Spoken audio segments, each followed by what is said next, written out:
Well, with Creed 3 on the way, it's time to talk about everyone's favorite underdog, Rocky. No, not that Rocky. No, not that Rocky either. This guy.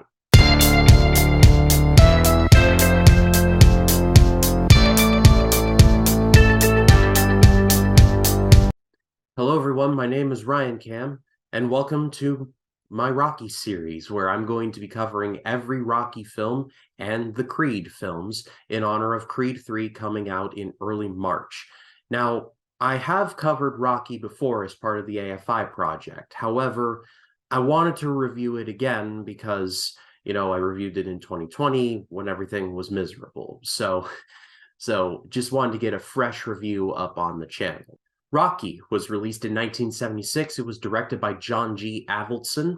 It stars Sylvester Stallone, Talia Shire, Carl Weathers, among others, and this is widely regarded as one of the greatest American films of all time. And they're right. Do I even really need to say the plot of the movie? I mean, if you clicked on this video, I'm sure you know exactly what it is, but here's the elevator pitch. Rocky Balboa is a debt collector and a small-time boxer. But when he gets the opportunity to challenge the heavyweight champion of the world, Apollo Creed, played by Carl Weathers, he decides that he's not going to win, but he's going to at least try and go the distance. Relearning and researching this movie was a trip because learning anything about this movie, you get an appreciation for just how low-key and guerrilla this movie was. This movie had a budget of less than $1 million. I believe it was like 960 something thousand dollars. That's not a lot, even by today's standards. And so they were able to get a lot accomplished with a little, including having Sylvester Stallone's brother Frank do a lot of the Steadicam shots, which was a new innovation for the time and one of the first movies to use the innovation to its degree, and having Stallone's first wife do several rounds of filming as well. So this was a family affair for Stallone. Stallone wrote the script for this movie in 3.5 days after watching a boxing match between Muhammad Ali and Chuck Wepner. Wepner lasted 15 rounds, eventually getting TKO'd. But Stallone saw the fight and got a lot of inspiration for it, and so the script was written. One thing that I didn't know was that this movie was actually, for a while, meant to be a TV movie shown on ABC. Stallone had made friends with Henry Winkler, the Fonz, and Winkler loved the script so much that he took it to ABC, and ABC liked the idea. However, they thought that it needed a rewrite. Stallone did not want this to happen, and so Winkler, being the Fonz, convinced ABC to change their minds, and Winkler gave the script back to Stallone, dodging about 100,000 bullets on that one.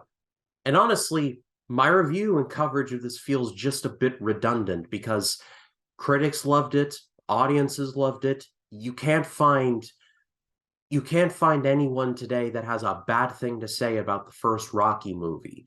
And it's just one of those movies that just everybody loves. And it's one of those movies that kind of mirrored the career of Stallone. Stallone and Rocky were complete unknowns, but did far better than anyone expected. This movie made about $220 million at the box office on less than $1 million budget, and was the Best Picture winner of 1976 at the Oscars. In Rocky 2, you see Rocky get even bigger, so did Stallone. By Rocky 3, it's the peak of Stallone's success. 4, it gets a little too over the top. And then 5 is the complete bust and everything falls apart. But then Rocky Balboa comes along, the movie Rocky Balboa, to show that the magic was there all along, and serves as a nice final chapter before passing the torch on to someone else, Adonis Creed. Considering everything that I know about this movie, it's got to be in the conversation for the greatest of all time. It looks incredible to this very day, based on how guerrilla filming this movie was and must have been. This movie looks fantastic, even by 2023 standards. The acting is mostly solid across the board. Stallone is very rough, but he gets what he needs to do. He does it very well. Talia Shire is good. Carl Weathers is great. He's honestly one of my favorite parts of the movie as Apollo Creed. Thinking about it now and confirming it with my research, there's a lot of Muhammad Ali in this character, and it shows, especially in the trash talk. If there was one teeny tiny thing that I wasn't so hot on, was Polly, played by Burt Young.